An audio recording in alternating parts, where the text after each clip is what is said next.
No juzgue a su hermano, sino restáurale en amor. Bueno, esta es la lección que queremos compartir en esta noche. Y gracias por la oportunidad, gracias porque Dios nos ha permitido la vida, nos ha permitido la salud. Y a usted que está también en esta oportunidad, con el propósito también de reflexionar, de crecer, de que nos ayude la palabra de nuestro Dios en esta oportunidad por medio de este mensaje que vamos a predicar en esta noche.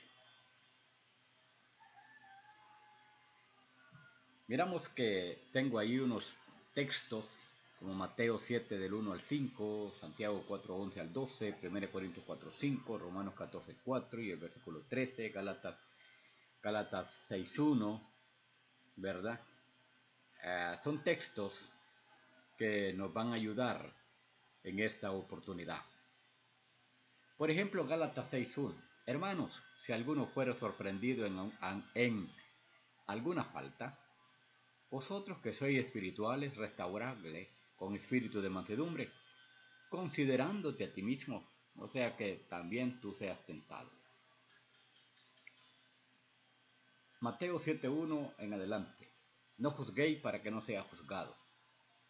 Porque con el juicio con que me juzgáis seréis juzgados, y con la medida con que medís os será medido. ¿Y por qué miras la paja que está en el ojo de tu hermano, y no echas de ver la viga que está en tu propio ojo?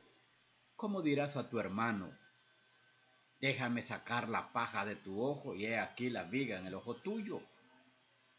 Cristo menciona a esta gente y les dice, hipócritas, saca primero la viga de tu propio ojo, y entonces verás bien, para extraer la paja del ojo de tu hermano. Es obvio que no está hablando literalmente, ¿va? Santiago 4:11. Hermanos, no murmuréis los unos de los otros. El que murmura del hermano y juzga a su hermano, murmura de la ley. Y juzga la ley. Pero si tú juzgas a la ley, no eres hacedor de la ley, dice, sino juez.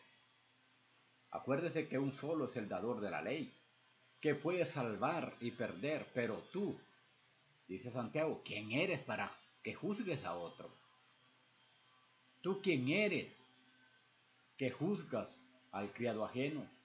Para su propio Señor está en pie y cae, pero estará firme, porque poderoso es el Señor para hacerle estar firme. Así que no juzguéis nada antes de tiempo, dice Pablo a los corintios, a los cristianos en Corintios, hasta que venga el Señor, le dice, el cual aclarará también algunas de las tinieblas y manifestará las intenciones de los corazones, y entonces cada uno recibirá su alabanza de Dios.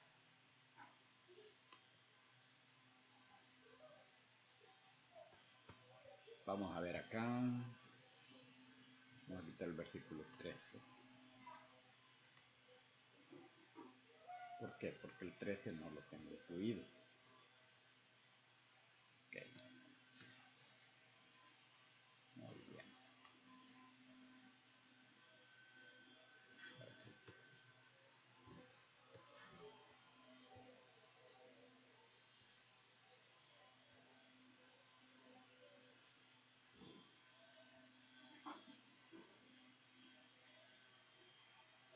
Nuestro Señor Jesucristo, el apóstol Pablo, Santiago, mire que ellos lo mencionaron.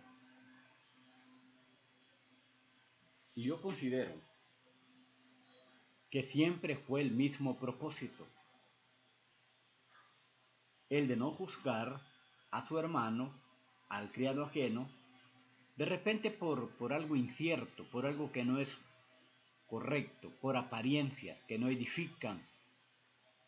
Una forma de juzgar, en otras palabras, sin evidencias. Porque cuando usted se va y averigua un caso de una corte o de un tribunal,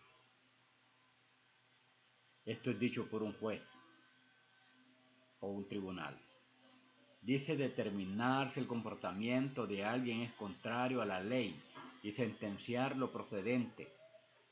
dice también esto dicho por este juez, lo juzgaron por malos tratos. Dicho de un juez o un tribunal, determinar si un hecho es contrario a la ley y sentenciar lo procedente. Ese es el trabajo de un juez. Ese es el trabajo en un juzgado, en un tribunal. Pero yo entiendo que una persona prejuiciosa es una persona llena de prejuicios, hermano, siendo esto el fruto de la ignorancia, en la cual las personas se crean juicios o opiniones acerca de una persona sin conocerla, solo con ver algunas características, por simple que sean, como su sexo, su edad, color de piel, religión, entre otros. Muchas personas en su soberbia denigran la palabra de Dios, dando mal uso a la sabiduría que Él les ha concedido, pues tienen por costumbre, ya es un hábito, levantar críticas y juzgar a quien se encuentren en una falta. Óigame, como si fuesen dioses, como que si yo soy un dios para juzgarle a usted. Cabe destacar que las personas de esta clase tienen un ojo clínico para las cosas que están mal hechas, pero lamentablemente el amor de Dios no es reflejado en sus acciones, pues ni Cristo, siendo el Hijo de Dios, en su perfección, pureza y santidad, nos condenó. Por lo contrario, Dios lo envió al mundo, según Juan 3:17, para ofrecernos, para regalarnos, para darnos la oportunidad, el regalo de la salvación. Dios es el juez. Cristo es nuestro abogado. Tenemos un abogado en el cielo que intercede por nosotros cuando cometemos una falta, cuando fallamos. Está de manifiesto entonces que Jesucristo es nuestro abogado para con el Padre. Si en su gracia, hermanos, hermana, y amor fuimos exentos de la condenación, ¿quiénes somos nosotros para juzgar a los demás? Muchas veces decimos, bueno, Fulano está perdido, Fulano va derechito al infierno. ¿Quién es usted para juzgar a los demás? Hijitos míos, estas cosas os escribo, dice, para que no pequéis. Si alguno hubiere pecado, abogado tenemos para con el Padre, a Jesucristo el justo. No juzgue. Mire, no debemos actuar como jueces, pues todos al final, hermano, usted que me está escuchando y su servidor que está hablando, seremos juzgados de la misma manera que juzgamos a los demás. No juzguéis, dice, para que no sea juzgado. Vaya. Porque con el juicio con que juzgáis seréis juzgados, y con la medida con que medís os serás medido. Todos seremos juzgados por Dios. Dice que ha establecido un día en el cual juzgará al mundo con justicia. Hechos 17:31. O sea que Dios va a juzgar con justicia. Él no se va a equivocar en el juicio. Y otra cosa es que Dios nos dará el pago de nuestras acciones, según Romanos 2:6, el cual pagará cada uno conforme a sus obras. Entonces, no hay que dudar que también habrá condenación para todo aquel que haya preferido palabras indolentes. Mas yo digo, dice, que de toda palabra ociosa que hablen los hombres, de ella darán cuenta en el día del juicio. Porque por tus palabras serás justificado y por tus palabras serás condenado, dice. No juzgue. En otras palabras, usted y yo no tenemos moral para juzgar a nuestros semejantes. Según Juan 8:8 y 9, usted conoce la historia cuando los escribas y fariseos llevaron ante Cristo a la mujer, llevaron a esta mujer con la intención de que, probando a Jesús, para que él pudiera decir lo contrario, pero él conociéndolos, sabiendo de antemano, dice que él inclinándose de nuevo hacia el suelo, siguió escribiendo en tierra, según 8:9, pero ellos, o sea, las personas que llevaron a la mujer adúltera, al oír esto, acusados, ¿por qué? Por su conciencia. Salía, dice, uno a uno, comenzando desde los más viejos, más roscos, hasta los postreros. ¿Y qué oró Jesús? Y la mujer que estaba en medio.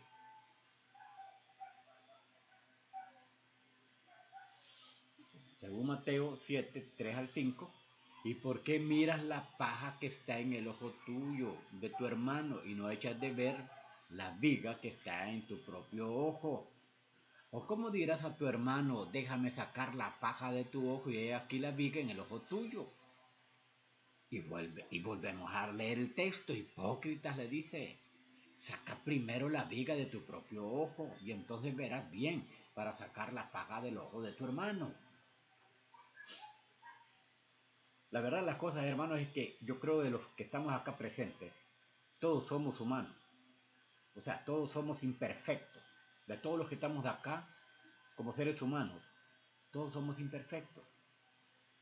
Y en la vida cristiana, usted como cristiano, usted como cristiana, su servidor como cristiano, como miembro de la iglesia de Cristo, todo cristiano falla, hermano.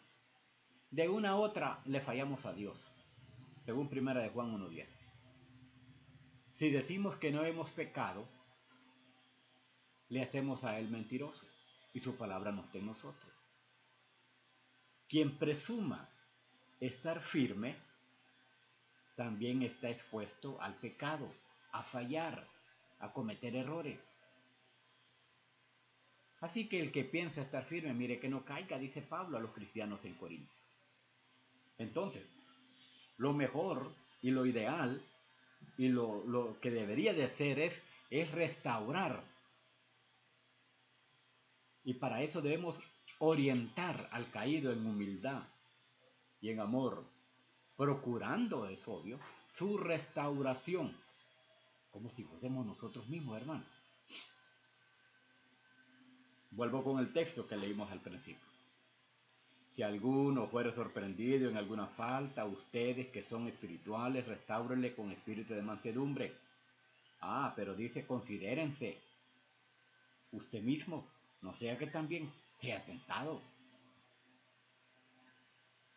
Muchas veces hay situaciones que cuando se quiere restaurar a un hermano, lo que existe es violencia, ¿verdad?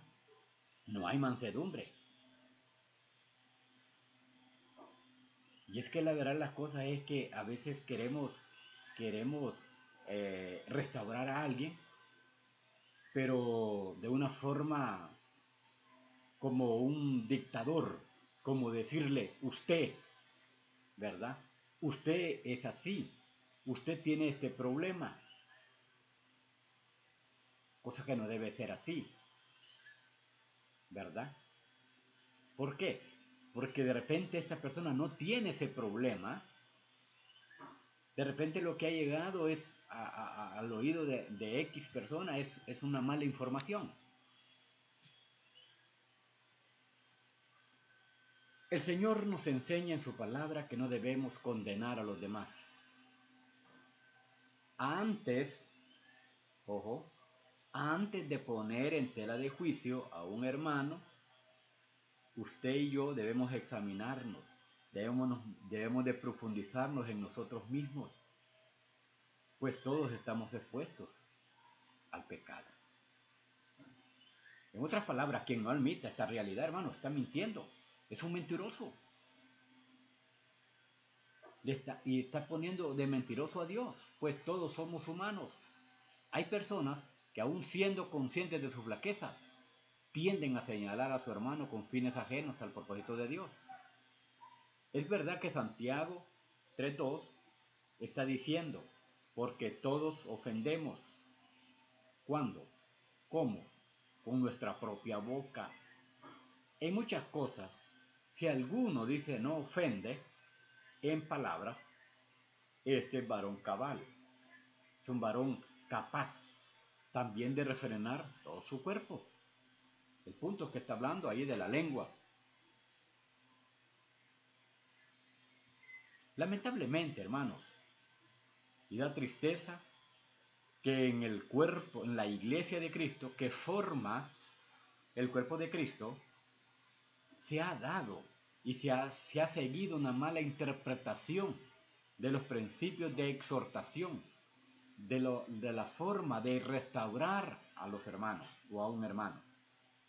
Primero lo que hacemos es que lo juzgamos. Primero lo ponemos en el paderón, denigrándonos su conducta como cristiano a nuestro hermano, con acusaciones que van alejadas de la realidad de la Biblia, o que no son bíblicas, pues, que no tienen nada que ver.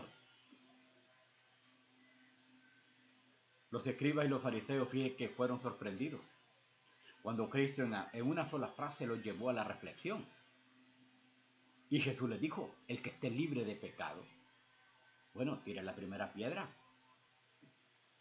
Era evidente, hermanos, y algo real, que ninguno estaba libre de la condición pecaminosa, pero se sentían jueces. Y muchas veces pasa eso entre nosotros los hermanos, los cristianos. Nos sentimos jueces y pareciera que nosotros no cometemos pecado, que no fallamos y nos convertimos en jueces, condenando a determinada persona, enjuiciándolo, dejando su vida, su reputación de su vida cristiana por el suelo. En resumidas palabras, Cristo le exhortó a esta mujer, ni yo te condeno, vete y no peques más. En resumidas palabras, Cristo le exhortó diciéndose libre, no reincidas en tu pecado, no continúes en ello. Ahora yo le pregunto, y esta pregunta va para todos nosotros, ¿quién es usted para juzgar? ¿Quién soy yo para juzgar? Sin evidencias. ¿Quién soy yo para juzgar por apariencia? ¿Quién soy yo para juzgar por prejuicio? Juzgar es un tema delicado, tanto dentro y fuera de la iglesia de Cristo. Es uno de los temas de la Biblia que como una moneda tiene dos lados. Una clase de juicio es pecaminoso, cuando se juzga por apariencias, pero otra clase es mandato, juzgar con justo juicio. En otras palabras, con evidencias concretas, con algo sólido. Mire Pablo lo que le dice a Timoteo. Contra un anciano le dice no admitas acusaciones o acusación, sino dice con 2 o 3 testigos. Qué interesante, ¿va? Pablo dice a Timoteo, contra un anciano no hagas ninguna acusación contra él si no está respaldada, si no la pueden confirmar 2 o 3 testigos. Aquí en 1 Timoteo 5:19 usa las mismas palabras de Cristo, según Mateo 18:15 al 17. Mire, por tanto, si tu hermano peca contra ti, ve y repréndele, estando tú y él solo. Si te oyere, has ganado a tu hermano.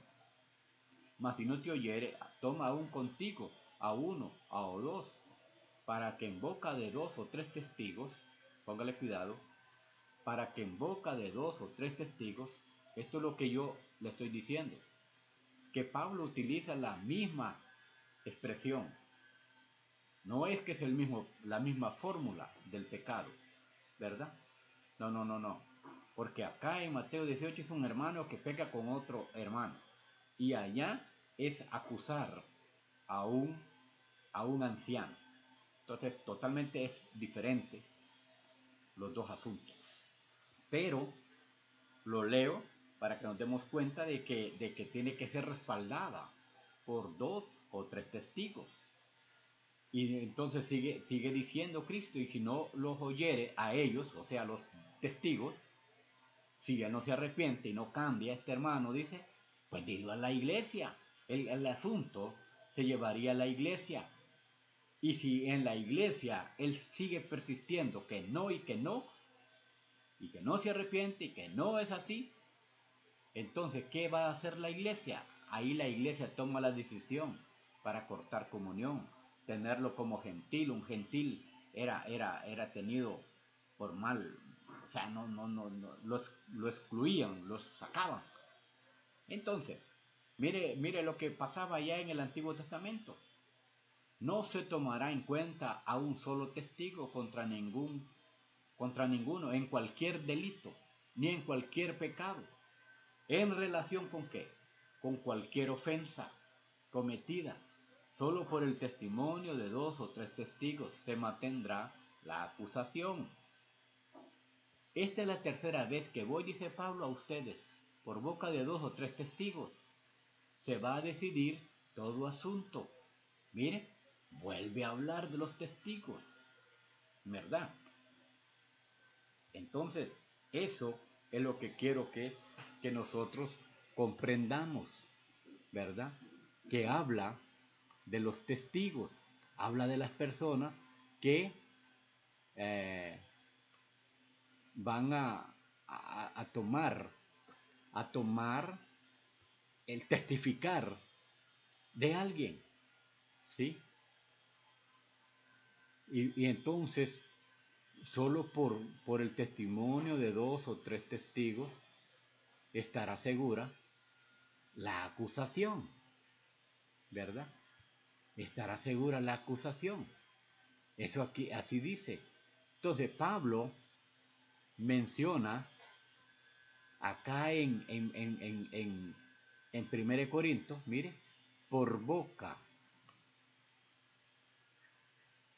de 2 o 3 testigos se va a decidir todo asunto. ¿Ah? ¿Está viendo? Reprende, tú si oyeres has ganado a tu hermano. Pero está hablando acerca de para que en boca de 2 o 3 testigos conste toda palabra. Si no los oyere a ellos, mire acá, solo por el testimonio de 2 o 3 testigos se mantendrá la acusación. Esta es la tercera vez que voy a ustedes, dice Pablo, por boca de 2 o 3 testigos. En su próxima visita, Pablo iba a proceder con los ofensores, según 2 Corintios 13:1, ¿va? Según exigía la ley, valiéndose de los testigos.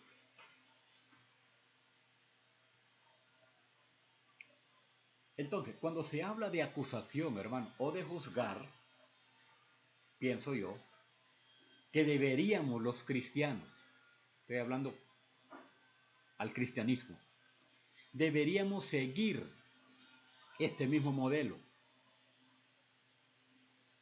¿verdad? Algo claro en usted y en mí, no acusar sin fundamento, no juzgar por apariencias. Y otra cosa, no juzguemos, no acusemos a espaldas de un hermano, de una hermana, no lo hagamos. Muchas de las acusaciones que se hacen, no está el acusado presente. Hagamos uso de la palabra de Dios, practiquemos la palabra de Dios, apliquemos la palabra de Dios. Según acá, acusar, como se pronuncia, verbo transitivo, atribuir a una persona la responsabilidad de un delito, una falta o una acción reprobable. No le han podido acusar de asesinato por falta de prueba, ¿verdad? Entonces es interesante entender esto. Es verdad, hermanos, que no se está prohibiendo que no juzgue, Aquí no es el punto. El punto no es que usted no puede juzgar. Lo que se prohíbe es juzgar por apariencia, juzgar por prejuicios a un hermano. En la palabra de Dios encontramos la forma correcta para proceder en un asunto de estos. Imagínense que en el tiempo de la ley, o sea, cuando habían los jueces en el Antiguo Testamento, era necesario los testigos para que la persona que era acusada no pudiera morir injustamente. Hebreos 10:28. El que viola la ley de Moisés por el testimonio de 2 o 3 testigos, muera irreversiblemente. Muera, le dice. Muera, dice, irreversiblemente. ¿Por qué Pablo menciona por el testimonio de 2 o 3 testigos? ¿Ah? Porque era necesario. Los testigos son importantísimos en toda acusación. En toda acusación son importantes los testigos.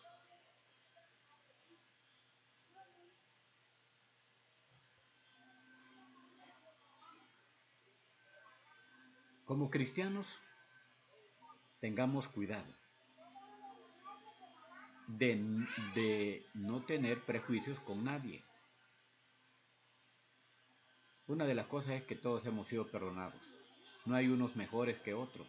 Jesús dijo en una ocasión: de cierto os digo que los publicanos y las rameras van delante de ustedes al reino de Dios.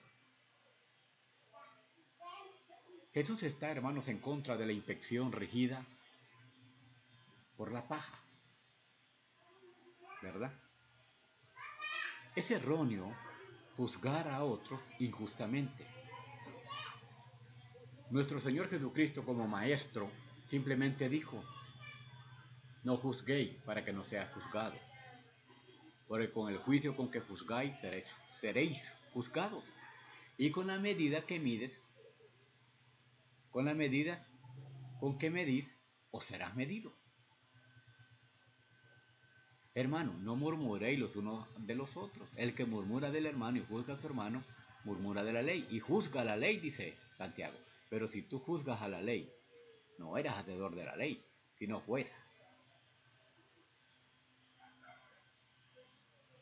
Entonces yo considero, hermanos, que es equivocado juzgar a otros si somos culpables de lo mismo. Romanos 2:1-3. A veces excusamos algunas cosas en nosotros, pero juzgamos inflexiblemente a otros por la misma acción. Mire Romanos 2:1. Y Pablo está escribiendo a los cristianos.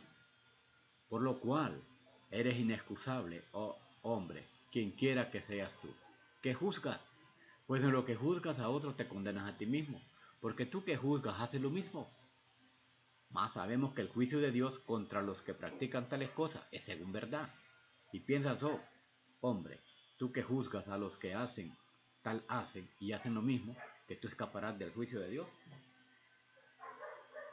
Mira, hermano, nosotros juzgamos por lo que sentimos de repente. Y que de repente somos capaces de hacer. Pero otros nos juzgan por lo que ya hemos hecho. Es equivocado de repente juzgar a otro prematuramente. Así que no juzguéis nada antes de tiempo, dice Pablo a los cristianos en Corinto, hasta que venga el Señor, el cual aclarará también lo oculto de las tinieblas y manifestará las intenciones de los corazones, y entonces cada uno recibirá su alabanza de Dios. Hermano, el problema que pasaba en Corinto es que ellos estaban acusando el ministerio de los apóstoles. Y él menciona de que los hombres de Dios deben de mantenerse en santidad. O sea, debemos vivir una vida santa. En otras palabras, yo no puedo acusarle a usted de que usted no vive una vida santa. Yo no puedo acusarle a usted, porque esa es la vida santa la vive usted con Dios, ¿verdad? Yo no me puedo imaginar cosas porque eso de pecados secretos, de lo oculto del corazón, será revelado en el día del juicio. Eso yo no puedo. Usted no me puede juzgar a mí solo porque quiere juzgarme, solo porque sospecha. Y ese es un problema, fíjese, que ha pasado en la vida de los cristianos. A veces juzgamos la vida de un hermano pensando de que es posible que sea mujeriego. Es posible que tenga rebuscas. Y entonces cada uno recibirá su alabanza de Dios. Entonces en este texto, cada uno va a recibir lo que le corresponde en el día del juicio, en cuanto a lo oculto de las tinieblas, en cuanto a la situación que usted tenga entre usted y Dios. Se convierte en un pecado juzgar a otros en asuntos de apariencia, por prejuicio, a veces hasta por opinión, hermano. Y Pablo clarificó esto. ¿Tú quién eres? Dice que juzgas al criado ajeno. Es que mi hermano, ¿y usted por qué va a juzgar a alguien que de repente no está cerca de usted? Le voy a poner así un poco más claro el panorama. ¿Cómo voy a juzgar yo un miembro de una congregación que no sea donde yo estoy? Porque los miembros donde yo estoy los conozco, nos conocemos, ¿verdad? Entonces yo no puedo juzgar a una persona ajena solo porque yo pues pienso que así es, ¿verdad? Que no se puede. Porque menosprecias, ¿por qué menosprecias a tu hermano? Dice. Muchos hermanos menosprecian a otro hermano. Si al final, dice Pablo, todos compareceremos, todos vamos a estar ante el tribunal de Cristo, porque Cristo es el abogado, Cristo nos va a enjuiciar, Cristo le va a juzgar a usted y me va a juzgar a mí. Así que ya no nos juzguemos más, dice, los unos a los otros, dice Pablo. Qué interesante, ¿va? No se juzguen, no nos juzguemos los unos a los otros. Bueno, ahí están los textos, ¿no? ¿Tú quién eres que juzgas al criado ajeno? Dice Pablo. Para su propio Señor está en pie o cae.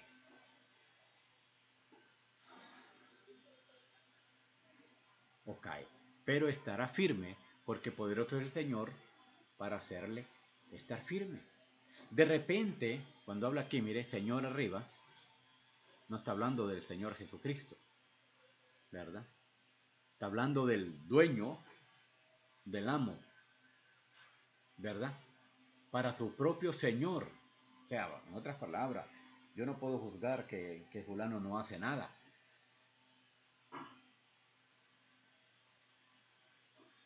Hay algunos que dicen, no hombre, si fulano de tal no trabaja nada, dice. Decía es Aragán, dice. Pero para el Señor está firme. Así que ya no nos juzguemos, dice, más los unos a los otros, sino más bien decidí, dice, más bien, no poner tropiezo o ocasión de caer al hermano. Acuérdese que los fariseos eran buenos en esta clase de juicios. Por ejemplo, Simón observó en una escena en su casa que involucraba, oígase bien, que involucraba a Jesús y a una mujer pecadora. Bueno, eso dice el texto, que lavaba los pies de Jesús con sus lágrimas y los secaba con su cabello. Él concluyó, si fuera profeta, conocería quién y qué clase de mujer es la que le toca, que es pecadora. Lucas 7:39. Mire, ese fue un juicio injusto que se basaba en evidencias insuficientes. Cuando vio esto el fariseo que le había convidado, es posible que tendría celos o haber dicho, bueno, y este Jesús que es famoso, un montón de gente, y miren qué clase de mujer la que lo está, ¿verdad? Si fuera profeta, dice, conocería quién y qué clase de mujer es la que le toca, que es pecadora. Aunque no tengamos su nombre, sí sabemos que era una mujer pecadora y de la ciudad, pues la conocían. La mayoría de los comentaristas dicen que al ser llamada pecadora quiere decir que era una prostituta, porque era mujer, y por eso sus pecados eran públicos y su vida conocida por todos. Pero también puede ser que aun siendo conocida como mujer pecadora, como una persona especialmente mala, no por eso quiere decir que fuera una prostituta. Es equivocado juzgar según las apariencias. Juan 7:24. Podemos cometer el error de llegar a conclusiones sin haber investigado los hechos. Y este es un problema, que por eso le mencioné en una diapositiva. A veces nosotros juzgamos primero. Tenemos un mal concepto de restaurar al hermano. Primero decimos lo que yo creo, lo que yo siento, y digo esto,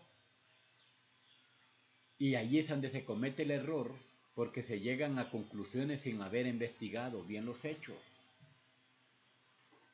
Esto es bien delicado, hermano. O sea, la vida cristiana, como cristianos, y hacer esto, es bien complicado. Hay que tener cuidado. Las cosas no son así nomás. Si imagínense que en las cortes, en los tribunales, no es así nomás. Bueno, cuando hay quienes son rectos y aplican la justicia como debe de ser, así nomás. Aunque de repente pues hay quienes se venden, ¿va?, en la justicia para hacer, pero ya ese es otro asunto. No juzguéis, dice, no juzguéis según las apariencias. Si no, dice, juzgad con justo juicio. Este hombre llamado Alan cuenta la historia del reportero de un periódico que buscaba una historia acerca de la ociosidad que existía en el sur de los Estados Unidos. Condujo su acto hasta que vio un hombre en su campo, sentado en una silla, jalando con una herramienta las malas hierbas de su campo o de la yarda. Él pensó que era el colmo de la ociosidad y se dio prisa a su acto y luego regresó para ver algunos detalles más. Lo que vio cambió su perspectiva. Vio que la parte inferior de los pantalones del hombre colgaban. El hombre no tenía piernas. Entonces, lo que había parecido al comienzo como una historia de ociosidad, se convirtió en una historia de gran coraje para este hombre. Imagínense, y a veces eso pasa. Jesús está a favor de la inspección de frutos. No siempre es equivocado, recuerde, juzgar a otro. De hecho, es imposible ser un cristiano fiel y no juzgar a otro. Jesús enseñó a inspeccionar los frutos de otros. Según Mateo 7, 16 y 20. Por su fruto los conoceréis, dice. No se pueden recoger uvas de los espinos o higos de los abrojos. Así que todo buen árbol, mire, da buenos frutos, pero el árbol malo da frutos malos. No puede el buen árbol dar malos frutos, ni el árbol malo dar frutos buenos. Todo árbol que no da buen fruto es cortado, echado en el fuego. Así que por su fruto los conoceréis. Jesús dijo también, ¿y por qué no juzgáis vosotros mismos lo que es justo? Lucas 12:57. También mandó a juzgar con justo juicio, ya lo leímos, Juan 7:24. 1 Corintios 2:15, el espiritual juzga todas las cosas. Otra cosa que Jesús elogió a la iglesia en Éfeso, por probar a los que se dicen ser apóstoles y no lo eran. Y los ha hallado mentirosos, dice. Entonces, los cristianos deben de juzgar. ¿Qué tenemos que juzgar nosotros? La doctrina. No se puede obedecer algunos mandamientos sin hacer algunos juicios cuidadosos. Por ejemplo, Pablo escribió: mas os ruego, hermanos, que os fijéis, dice, en los que causan división y tropiezo en contra de ¿qué? ¿De las costumbres del hermano fulano? No va. Es en contra de la doctrina de Cristo, que ustedes habéis aprendido y que os apartéis de ellos. Romanos 16, 17. Mire estos otros textos. A los que persisten, a los que están dispuestos o siempre están persistiendo en pecar, repréndelos, dice, delante de todos, para que los demás también teman. Y apartarán, dice, de la verdad el oído y se volverán a las fábulas. Acuérdese de la apostasía. Bueno, dice el Tito, este testimonio es verdadero. Por tanto, repréndelos duramente. ¿Para qué? Para que sean sanos. No es una acusación. Alguien que hace eso no es que lo está acusando y lo está juzgando al pobrecito el hermano. No. Y añade ahí 2 de Juan 9 al 11. Y es verdad que cualquiera que se extravía y no persevera en la doctrina de Cristo no tiene a Dios. Entonces la doctrina debe ser juzgada a la luz de la doctrina bíblica. En la iglesia debemos estar siempre pendientes a la expectativa de que alguien no vaya a causar división. Y cuando alguien causa división, repréndelo. Y la iglesia tiene que disciplinarlo. Se elogió a los discípulos en Berea para juzgar si las cosas que Pablo predicaba eran así. Hechos 17:11, ¿va? Se mandó a aquellos que estaban en Tesalónica que lo examinaran todo, que retuvieran lo bueno, desecharan lo malo. Pablo dijo a los efesios, comprobando lo que es agradable al Señor. Una traducción alternativa de Filipenses 1:10 dice, pone a prueba las cosas que difieren. Entonces, debemos probar los espíritus y don de Dios, porque muchos falsos profetas o muchas falsas personas han salido por el mundo. Entonces, usted puede juzgar la doctrina. Otra cosa, juzgue con juicio justo. Si se habla contra el aborto, la homosexualidad, el adulterio, la borrachera, la inmodestia, la droga o cualquier otro desorden moral, algunos pueden decir, usted no puede hacer eso, usted está juzgando. Es cierto que una de las personas está realizando un juicio, pero sí está realizando un juicio correcto, con la actitud correcta. Entonces está haciendo lo que Dios quiere. Pablo emitió un juicio en el caso de un hermano que estaba fornicando en Corinto. 1 Corintios 5:3. Yo siempre me he preguntado si el apóstol Pablo hizo lo incorrecto. Claro que hizo lo correcto, nunca hizo lo incorrecto. Y la familia que le informó del caso de este fornicario tampoco fue un chismoso. Tampoco fue una persona que quería formar contiendas. Tampoco fue una familia que le encantaba el chisme.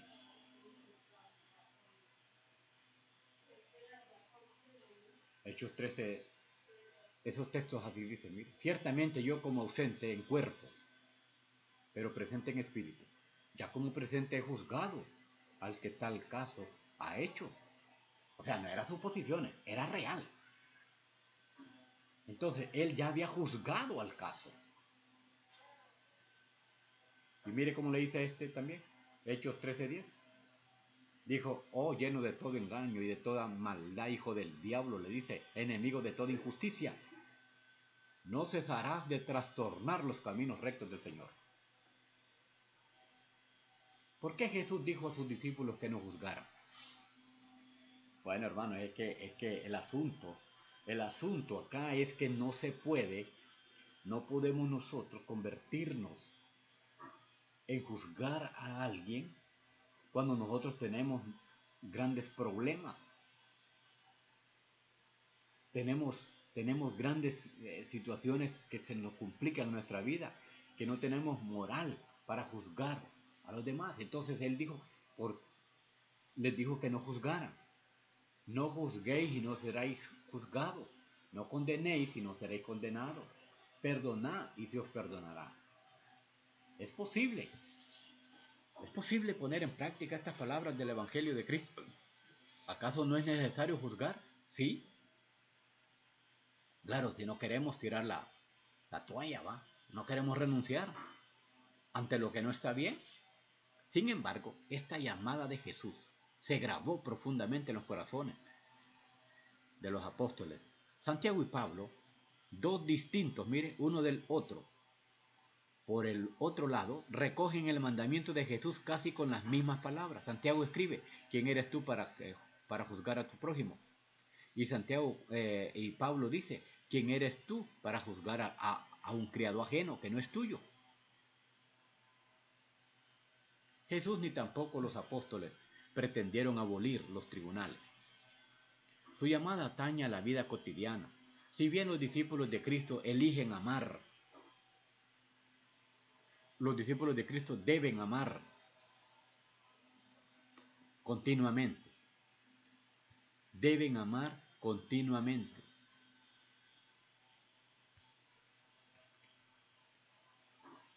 Bien, los discípulos de Cristo deben amar continuamente. Continuamente. Sin embargo, cometiendo faltas con consecuencias más o menos graves, la reacción espontánea consiste entonces en juzgar a quienes por su negligencia, sus debilidades o sus olvidos causan prejuicio o fracaso. Tenemos seguramente excelentes razones, para juzgar a nuestro prójimo. Es por su bien. Cuando es algo real, es bueno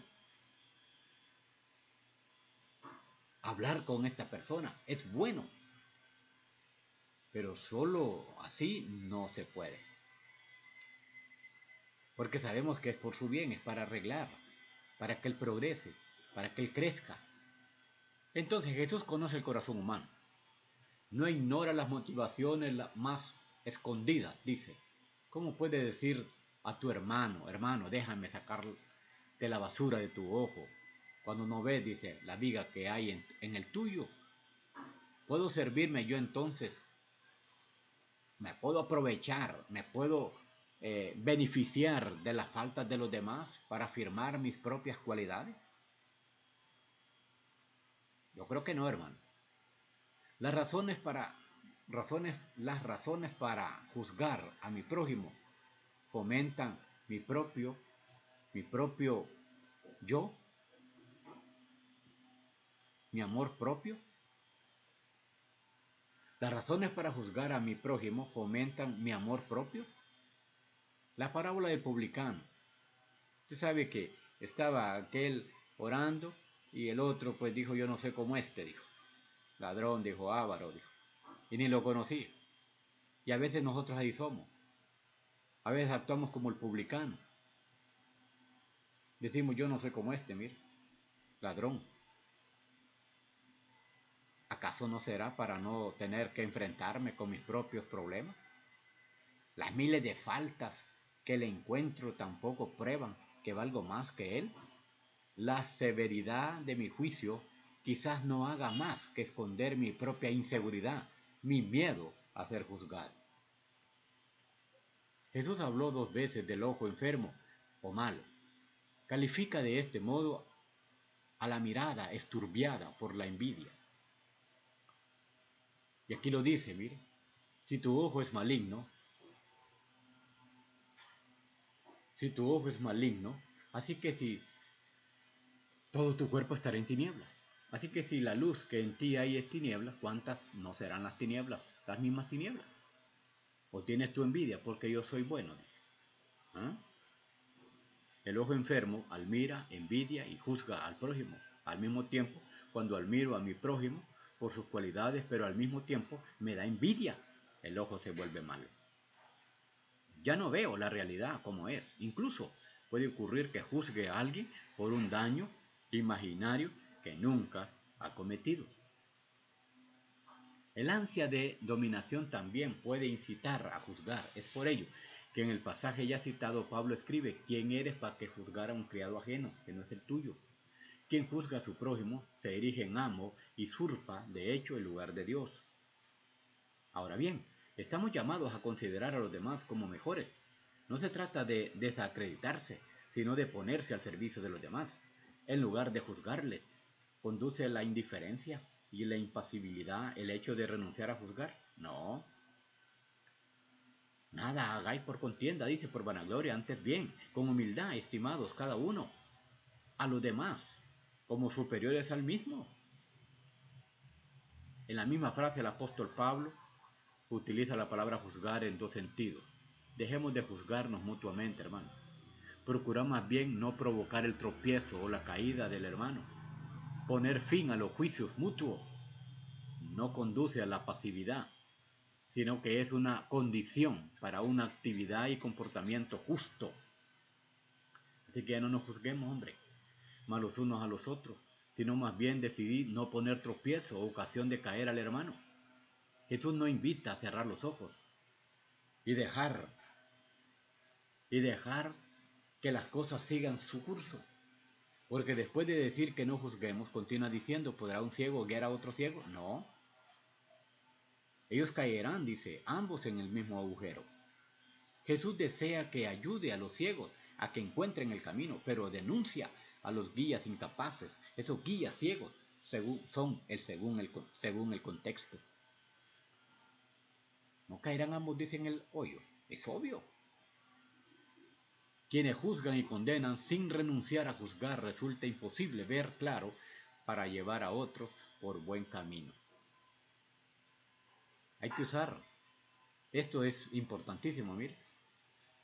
Redarguye, reprende, exhorta con toda paciencia y doctrina. Dejar en paz o estar juzgando por perjuicio a los demás puede ser también una forma sutil de juzgarle, si solo quiero ocuparme de mí mismo. No juzguéis. No juzguéis antes de tiempo, esperad que venga el Señor. Hay muchas cosas, hermano, que son entre usted y Dios se va a encargar.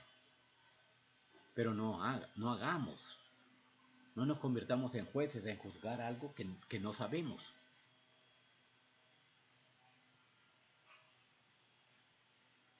Entonces tenemos que preocuparnos.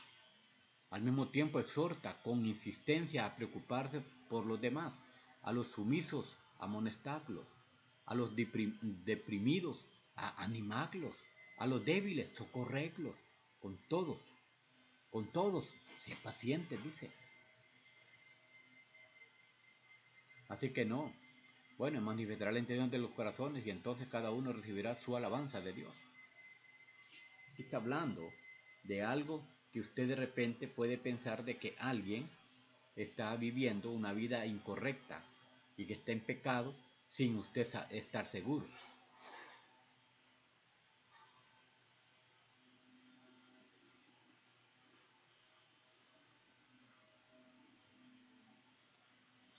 Por experiencia sabía lo que reprender sin juzgar podía costar. Durante 3 años, dice, no he cesado de amonestaros con lágrimas de día y de noche.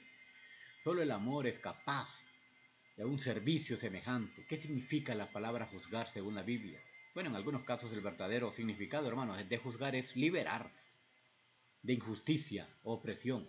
David dijo a Saúl: que Jehová sea el juez y juzgue entre tú y yo. La función de los jueces de Israel también incluye esta idea. Aunque ¿quién soy yo para juzgar según la Biblia?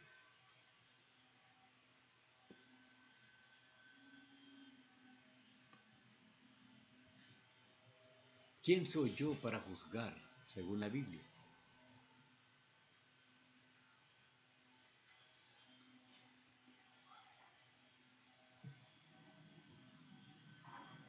Pero entonces, ¿por qué se juzgan a los demás? Bueno, las personas que juzgan a los demás suelen detestar gran parte de su vida y por eso intentan, en la medida de lo posible, conseguir intoxicar a los demás.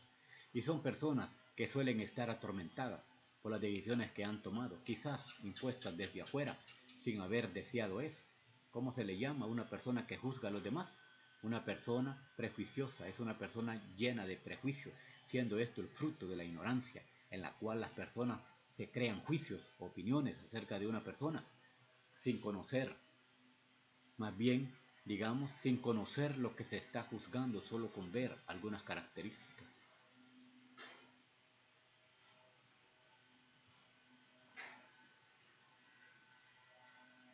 Finalmente, entonces, debemos reconocer que es un pecado juzgar, hermanos, por apariencia.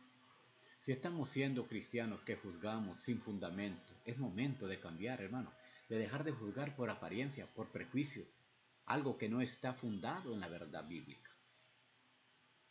Hay que arrepentirnos, hermano. Dejemos de ser cristianos que juzgamos a nuestro hermano. ¿Quién es usted para juzgar de esa manera?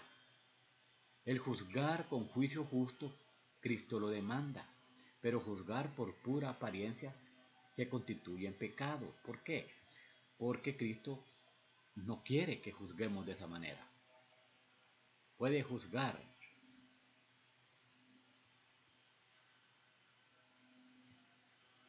¿Puedo juzgar? Sí, puedo, pero con justo juicio. Algo que usted sepa. Por los frutos de alguien puede juzgar una acción, pero se condena el juzgar por apariencia, con prejuicio y de repente hasta por opiniones. Debemos aprender a vivir todos como hermanos, no juzgarnos con la intención de hacernos daño los unos a los otros. Juzgue, pero con justo juicio. Recuerde que hay dos formas de juzgar.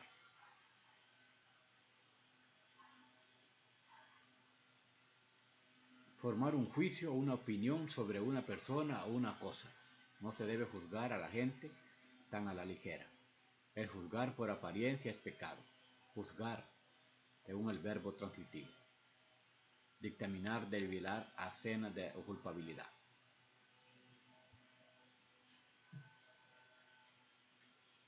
Bueno, eso es lo que tenemos que hacer.